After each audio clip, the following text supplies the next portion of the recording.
Hello, BISC1323. This is the beginning of recorded lecture 5.3. We are still in the immune system chapter, and we're still talking about the adaptive immune system. We talked about B cells last time. Now I want to talk about T cells. So T cells are responsible for what's called the cell-mediated immune response. This is in contrast with the humoral immune response that B cells did. So this is what T cells do. T cells do not have antibodies. So I want to stress that everything we talked about last time, the antibodies and these Y-shaped proteins, that is a B cell thing. Only B cells and plasma B cells make antibodies. T cells do not have antibodies. They do not make antibodies, but they have something that's kind of similar. Instead, T cells have something called a T cell receptor.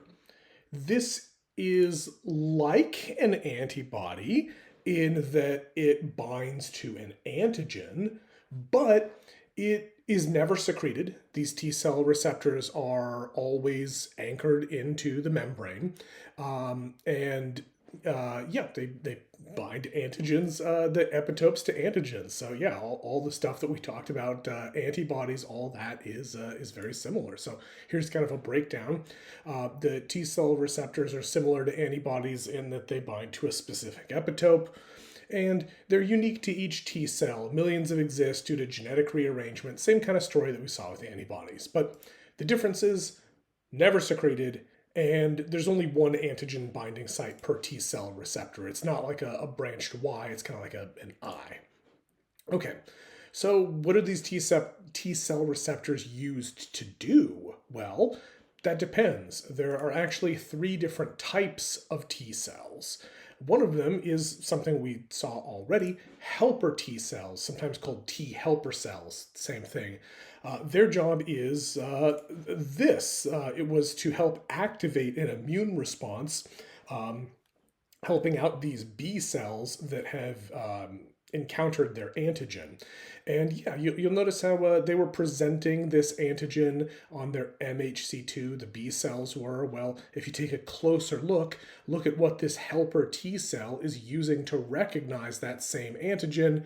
It's using a T cell receptor. So in order to have this type of immune response, you have to both have a B cell with an antibody that recognizes this epitope, and you have to have a helper T cell with a T cell receptor that recognizes this epitope as well. Helper T cells activate an immune response when their T cell receptor binds to an antigen displayed by an immune cell. Simple enough, because we already talked about this when we were talking about B cells. All right, what about the other T cells? Well, there's a second type called regulatory T cells, or sometimes called Treg cells, either way. They do kind of the opposite. Instead of firing up the immune system, these regulatory T cells suppress the immune response to harmless antigens. So remember, the word antigen did not necessarily mean bad thing.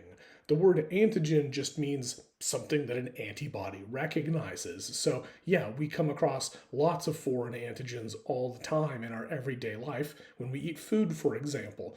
It's important to not have an immune response to the apple you had for a snack, so these T regulatory cells are an important part of suppressing this kind of response. We call this immune tolerance, which the key terms defines as an acquired ability to prevent an unnecessary or harmful immune response to a detected foreign body known not to cause disease or to self-antigens. So yeah, their work is to prevent an unnecessary or harmful response.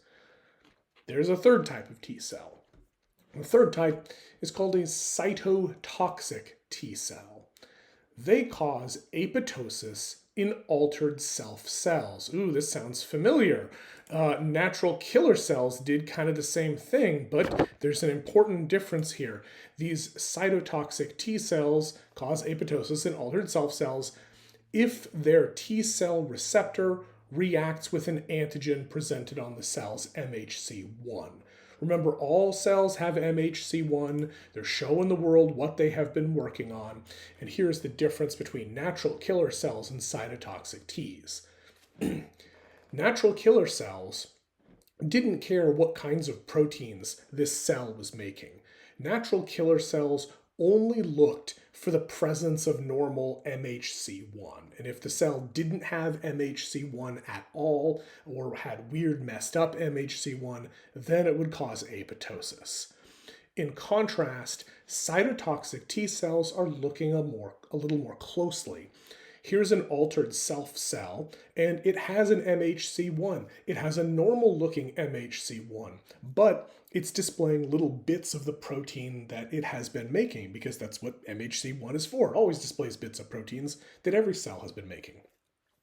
But in this case, because it's a virus-infected cell, it's been making virus proteins. Those are not normal human body proteins, and so this T cell, this cytotoxic T cell, will use its T cell receptor to recognize this foreign antigen and cause apoptosis in this altered self cell. So similar to natural killer cells, but again, I hope you understand the difference. This just looks for the presence of normal MHC1. Cytotoxic Ts actually scrutinize what that protein fragment is on the MHC1. All right, now, when it comes to B cells or T cells of any type, once these cells have been activated, once their antibodies have found their antigens or their T cell receptors have found their antigens, activated B or T cells can become what are called memory cells, memory B cells or memory T cells. We can see back to this figure again, some of these activated cells become plasma cells, but some of them become memory cells. And a similar thing happens with a T cell response as well. The importance of these memory cells is that they live for a long time, and they're kind of like veterans of this battle. They've recognized this antigen before, and when your body comes across this antigen a second time, they're going to be faster and stronger than naive B cells or T cells. Here's what this looks like. So this is specifically looking at the humoral immune response, because we're looking at antibody concentration, but a similar thing would happen with the cell-mediated response. So we have our initial exposure to whatever this pathogen is. And yeah, it takes a while for the adaptive immune system to kick in, but eventually you're going to have your immune response, all the stuff we talked about. You're going to make antibodies, and yeah, the infection is going to be fought off, and then these cells will stop making antibodies, but you do have memory cells. Secondary exposure is going to activate the memory cells. You didn't have any memory cells to begin with, but you did after the first battle. These memory B cells, as we can see here, produce more antibodies and higher affinity antibodies and have such a strong, fast response. Notice how there's not the same lag time here, that oftentimes this secondary immune response, as it's called, is so fast and effective, you don't even feel sick. You don't even experience symptoms. Your body takes care of this pathogen before it can start causing damage. So that's the important consequence of these memory cells. Let me summarize. These memory cells, whether they're Bs or Ts, are long-lived. I mean, years, decades long. They provide a rapid, strong response to their antigens upon second exposure. We call this the secondary immune response. Okay. There's another detail to B and T cells that I want to point out. Remember, B cells create their antibodies by randomly rearranging and messing around these portions of the genome. And T cells will do a similar thing with the T cell receptor gene. Because this is being created randomly, it is very possible to end up creating an antibody or a T cell receptor that recognizes a normal human protein or an antigen present in the normal human body. Obviously, we don't want to be attacking our own body, so we got to get rid of these things. So B and T cells can arise whose antibodies or T cell receptors, as the case may be, react with antigens in the normal human body. This can happen. This does happen. We don't want this to happen, so they are killed during development. Anything that reacts with harmless antigens or antigens in the normal human body, they're killed during development. Or at least they're supposed to be. Most of these things are killed during development, but if any of these make it past this point in development, they sneak past this checkpoint, you can end up with what's called a hypersensitivity and or autoimmunity. Hypersensitivity it's an umbrella term. It includes allergies here, but let me read the key terms definition of a hypersensitivity. A spectrum of maladaptive immune responses toward harmless foreign particles or self-antigens. So in this particular example, here's ragweed pollen. It's not harmful at all, but here's a B cell that has made antibodies against it, and it's becoming a plasma cell and secreting lots of these things, and those are activating other cells that we didn't talk about. Believe it or not, this whole chapter was, kind of a surface level of the immune system. There are more leukocytes we didn't talk about, but your body is having a response against this harmless thing. That's a hypersensitivity. Autoimmunity is a type of hypersensitivity where your body reacts to and attacks your own cells. You don't have to memorize this, but I think this is interesting, just showing some of the diseases that you may or may not be familiar with that are autoimmune diseases. They're due to autoimmunity, which autoimmunity is defined as a type of hypersensitivity to self-antigens. So your body attacks part of the brain, and that's multiple sclerosis. Your body attacks proteins in the joints, and that's rheumatoid arthritis. Your body attacks cells within the pancreas, and that's going to lead to type 1 diabetes. Hey, we'll bring that up again in a couple more chapters. But all these things are this sort of autoimmunity, a consequence of that. So we try to prevent this from happening, but it does happen. All right, I've got one last topic, one last section in this immune system chapter. I know it has been a long one. This is definitely worth talking about, though, in my opinion. This is a bonus because, believe it or not, the textbook actually didn't have a section on vaccines, so I put this in myself. So if we're talking about vaccines, let's start by defining what these vaccines actually are. So vaccines are composed of a killed or inactivated pathogen. Again, we have to say killed/inactivated because remember, viruses are not technically living things, so you can't have a dead or killed virus. If we're talking about a virus that is quote unquote dead, it doesn't do anything, we use the term inactivated. But sometimes the vaccine is, a bacterial cell or a virus or whatever it is, that it's the whole thing, but it's dead or inactivated. Importantly, even though it can't cause disease at all, it still has all the antigens, and your immune system can still fight against these antigens as if it were the real deal. That's not the only way to make a vaccine, though. Oh, the flu vaccine is this type of vaccine, but that's not the only type of vaccine. You can also make a vaccine using what's called attenuated or weakened pathogen. So this is a live or active pathogen, but it is a weakened version of the pathogen. So again, it still is going to have all the relevant antigens, but it's not going to be life-threatening the same way the real thing would be.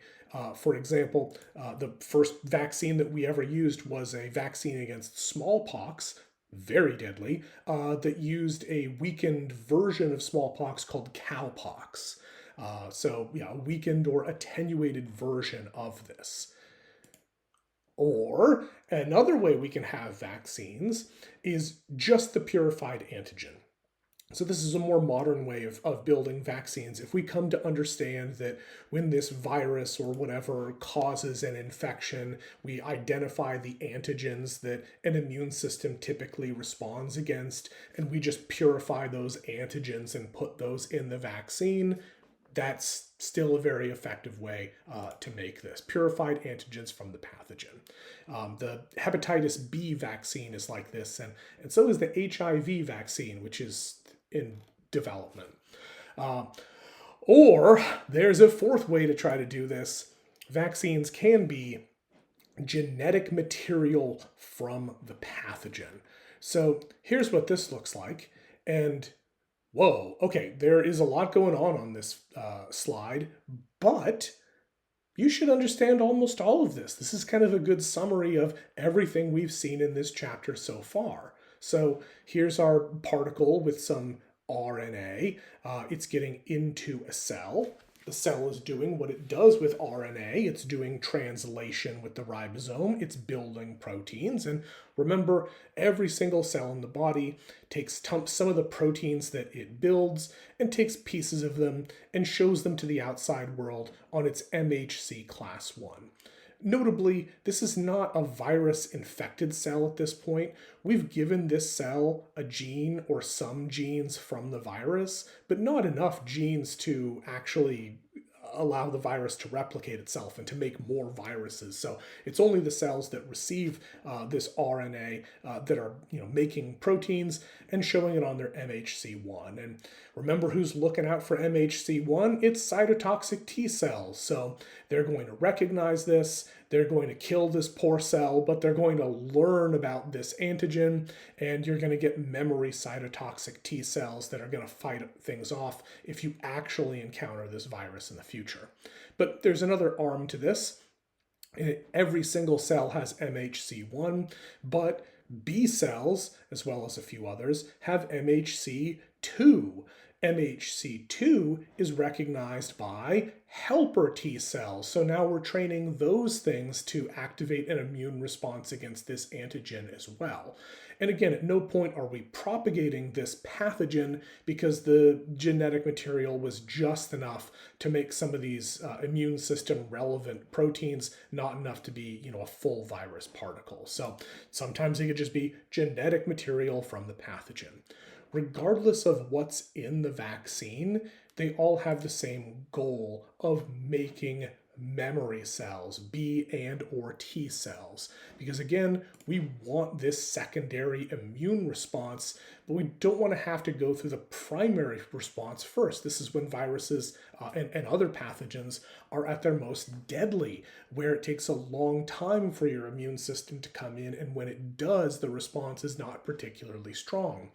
But if you can train your immune system using stuff that's harmless, you can get a secondary immune response and either not get sick at all or have a much weakened, less deadly version of that subsequent infection. So this is the goal of vaccines as a whole.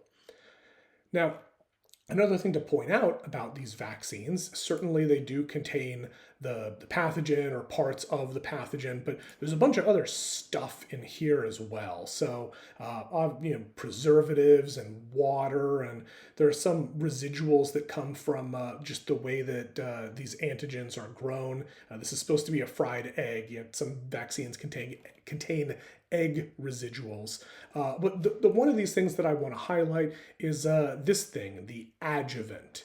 So adjuvants present in vaccines are chemical compounds whose whole job is to stimulate an immune response to react to that vaccine. So remember, this is just some proteins, being injected into your arm or whatever, or, an inactivated virus particle or some genetic material. None of this is inherently dangerous. And so your immune system probably isn't going to take this seriously. You're probably not going to attack this and have a strong response, which means you're not going to have memory cells and this secondary immune response. To make sure that your body treats this like it's the real deal, these adjuvants rile up the immune system to make sure you have a strong immune response to these harmless things so that you will indeed get memory cells. Now, part of what this is doing when it makes your immune system react is eliciting inflammation symptoms. We talked about that way earlier in this chapter, but yeah, you're going to get some pain, some swelling, some redness. You may develop a low-grade fever. That's not because you're sick. That's not because the vaccine gave you an illness or a pathogen. It's these adjuvants riling up your immune system, because that's what you need to do to take this seriously. Yeah, that's why these are symptoms associated with receiving a vaccine. These are symptoms of your own immune system kicking into gear. Now, there's one last thing I want to say about vaccines, and this is a concept called herd immunity. So let's consider a situation where we have a herd of humans, and most of these humans are blue, which means healthy but not immunized, not vaccinated. And if you have a pathogen, the red individuals are sick and contagious. If you plop some sick and contagious people down into a population of unprotected individuals, that sickness is going to spread. That's just classic epidemiology. However, if we have a vaccine, here we have individuals who, in yellow, who've received a vaccine, they've had enough time to have their primary immune response, make their memory cells. These yellow individuals are going to be protected. So you plop down some sick individuals in this population, the contagion is going to spread. Some blue individuals are lucky enough to not get sick, but the vaccinated individuals, because of that secondary immune response, are not going to get sick. Now, if we really want to prevent this infection from spreading, we would want as many people vaccinated as possible. However, you can never get everyone vaccinated. There are a couple of reasons why there are always going to be some number of individuals who cannot receive a vaccine. One of them we already saw. If you're allergic to eggs, there are certain vaccines that you cannot receive if you're allergic to some of these residuals present in the vaccine. Another category of individuals are preemie babies, or really anyone with a suppressed immune system. For the vaccine to do its work, you need to have a primary immune response. So individuals undergoing chemotherapy, individuals with autoimmune disorders or otherwise, taking immunosuppressants, very elderly, many other medical conditions would cause someone to not have a strong enough immune response, and therefore they would not be healthy enough to receive a vaccine. So that sucks, right? You can never protect everyone. Well, actually, you can protect everyone with herd immunity. If a certain high percentage of individuals in the population are vaccinated, that is going to prevent this contagion from really spreading out of control. So there are, again, we're showing some unvaccinated, unprotected individuals here, but if the number of protected, vaccinated individuals is like 90-something%, that protection can extend to many of these unprotected people and prevent them from getting sick.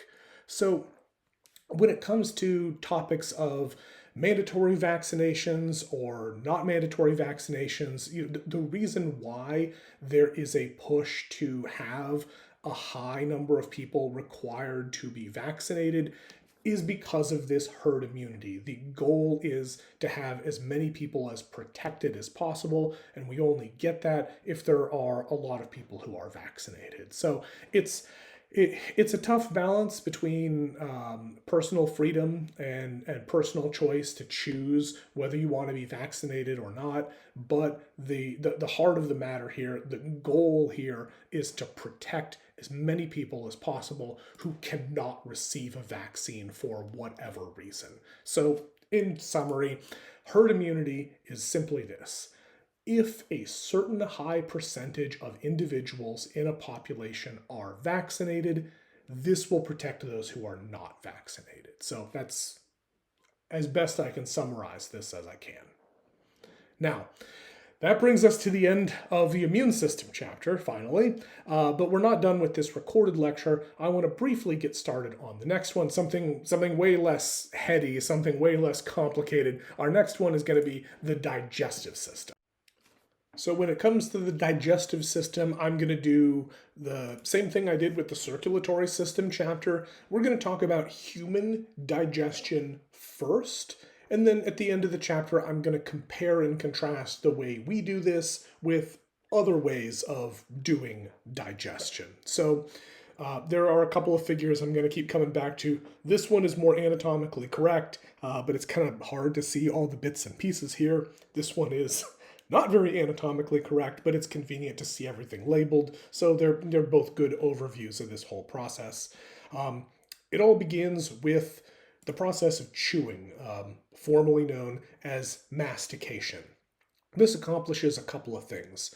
One, it's just breakdown of the food. You know, the teeth are going to grind up the food, break it into smaller pieces so they can pass the digestive tract more easily. But also, we have salivary glands creating saliva. They're going to mix this food with saliva. Saliva moistens the food so it can pass through without the sharp edge of some Dorito cutting your esophagus. There are some digestive enzymes present in saliva, but not a lot. Most of the digestion, most of the chemical breakdown is going to come later. So, okay. Human digestion. Mastication, also known as chewing, mechanical breakdown of food, mixes food with saliva. Oh, we call this once the food has mixed with saliva, we refer to this as a bolus. And yeah, this moistens the food and there is some enzymatic digestion. Once the food is nice and chewed, we begin the process of swallowing, which is voluntary. The muscles that control when you swallow food or water, those are voluntarily controlled, but this begins a process that is involuntary. Peristalsis is, to read from the key terms, wave-like movements of muscle tissue. So this bolus is going to move through the entire rest of the digestive tract without you having to consciously make it happen or think about it. So swallowing voluntary, peristalsis is involuntary. Important side note here, if you're looking at this figure, the esophagus, where this food is supposed to go, is right next to the larynx, which leads down to the trachea and the lungs, and we do not want food down there. Air is supposed to go down there. So there's this flap called the epiglottis that works to make sure this food goes to the esophagus and not the other way. It's not perfect. You could choke on food, but that's what this epiglottis is supposed to be preventing. The epiglottis works to send this bolus to the esophagus, not down to the trachea. Okay, so now that we've sent this bolus to the esophagus, next stop is the stomach. So the stomach, you can't really tell by looking at it here, but the stomach has a very low pH environment. There are gastric juices that are secreted by cells in the walls of the stomach that make this a low pH environment.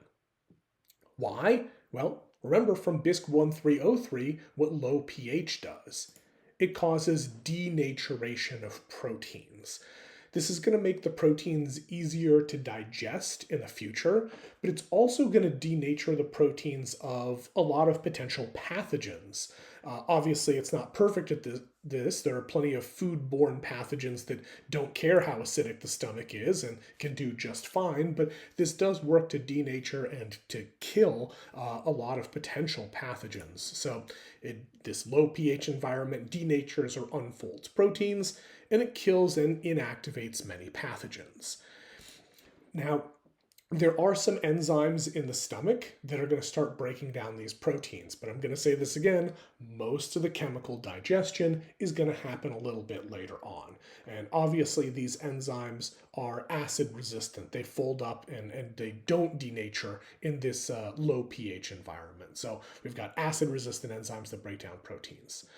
We now can start calling this bolus chyme, which the key term says is a mixture of partially digested food and stomach juices. So now we're rocking with chyme. importantly, this is such a nasty low pH environment. The cells lining the stomach have to secrete mucus to prevent from digesting themselves. So yeah, again, hard to see it here, but the walls of the stomach are lined with mucus to prevent self-digestion. What this means is that the stomach is not going to be very good at absorbing things. Because it's lined with mucus, it does a great job of releasing enzymes, but you're not really absorbing nutrients or stuff in the stomach. That's going to happen later. Now, because this is such a horrible low pH environment, we want to make sure that this chyme does not go backwards. Your esophagus is not protected in the same way that the walls of your stomach are protected. So we have this gastroesophageal sphincter right here. A sphincter is just like a valve that's going to make sure that the chyme stays in the stomach. This is not perfect. If you've ever experienced acid reflux or GERD or heartburn, yeah, it's those stomach acids coming up the esophagus, but this sphincter is supposed to prevent that. Gastroesophageal sphincter prevents chyme from entering esophagus. Similarly, this stuff does need to move on. The contents of the stomach, the chyme, does need to make it to the next part of the digestive system. That's going to be the small intestine, but we don't want to send it there all at once. We want to do it a little bit at a time. So there's a sphincter on the other end of the stomach that's going to make sure that happens. This is called the pyloric sphincter. Pyloric sphincter ensures chyme exits the stomach gradually. So now we've got some denatured proteins that have been partially broken down. The contents of the stomach are ready to go to the small intestine. Zoom in. Here we can see stomach and color-coded for our convenience, 3 parts to the small intestine. The first one is the duodenum or the duodenum. These are both correct pronunciations. I don't care which one you use or think of using. It's like envelope and envelope. They're both fine. I think I say duodenum, but duodenum is also correct. And then the jejunum and then the ileum. So let's start by talking about what happens in the duodenum. So in the duodenum, and actually in all of the parts of the small intestine, the walls are built not for protection, they're built for absorption. The walls in all of the small intestine are lined with villi, and these structures themselves have these things called microvilli. The purpose of this is to have as much surface area as possible to be really good at absorbing these mineral nutrients from the digested food. Maybe these extensions look familiar to you. To me, they look a lot like fungal hyphae, and that makes a lot of sense.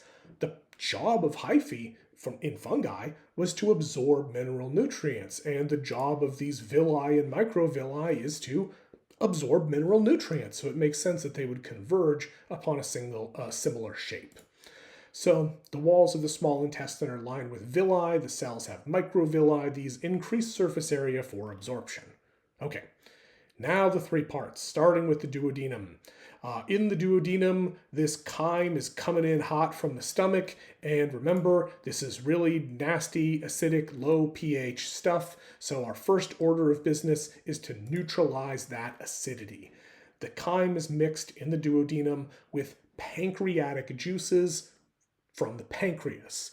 Now, it's at this point I want to point out that the digestive tract is, a pretty straightforward beginning and end journey, but there are a couple of accessory organs that have important jobs in this process.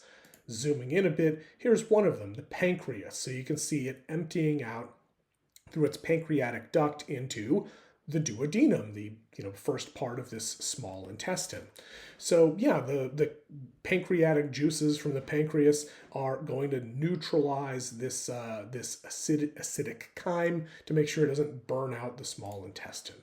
Neutralize acidity of chyme, and these pancreatic juices contain digestive enzymes. This is going to do most of the digestive work. Again, saliva did some breakdown, stomach did some breakdown. This is most of the actual breakdown. Now, there are a couple of other accessories that hook up to the digestive tract here as well, the liver and the gallbladder. So the liver produces something called bile, and the gallbladder stores bile so that bile can be released into the duodenum as food comes by. What is bile? Well, bile contains emulsifying agents called bile salts. So this has to do with fat. If you eat a fatty steak or something, and there are lots and lots of globs of fat in your food, this is really difficult for the walls of your small intestine to absorb because fat tends to clump together like this.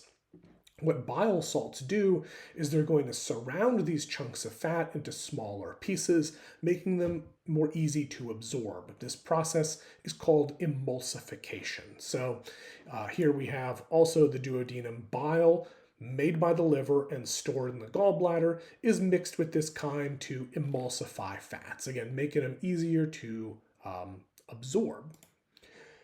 Now, the duodenum, there is some absorption of nutrients happening here, but note that the duodenum is pretty short compared to the rest of these parts. So really, most of what happens here is the neutralization and the emulsification. We really start to absorb stuff in the next one, the jejunum. And again, this is called the small intestine because the diameter is small. Really, I would call it the long intestine if I were in charge of these things because, yeah, this is quite a long tract because you want this this neutralized chyme to spend as much time here as possible so you can absorb as much stuff as possible. So in the jejunum, this is where we see the majority of breakdown and the majority of absorption occurs. All right, what about the third one? The third part of the small intestine is called the ileum. This is where bile salts and vitamins are reabsorbed to be used again, or vitamins, very important. These are taken up by specialized cells in the ileum. Okay.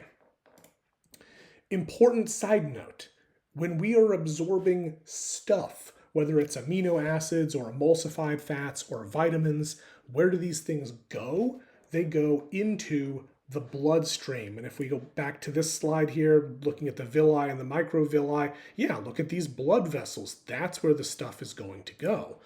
Then they're sent to the liver for processing and distribution. So we didn't really talk about the liver much, but it is connected to the circulatory system. So all these things are kind of interconnected, but this is going to process the nutrients from digestion and send them where they need to go or store them from later. So it doesn't just make bile, it does this stuff as well.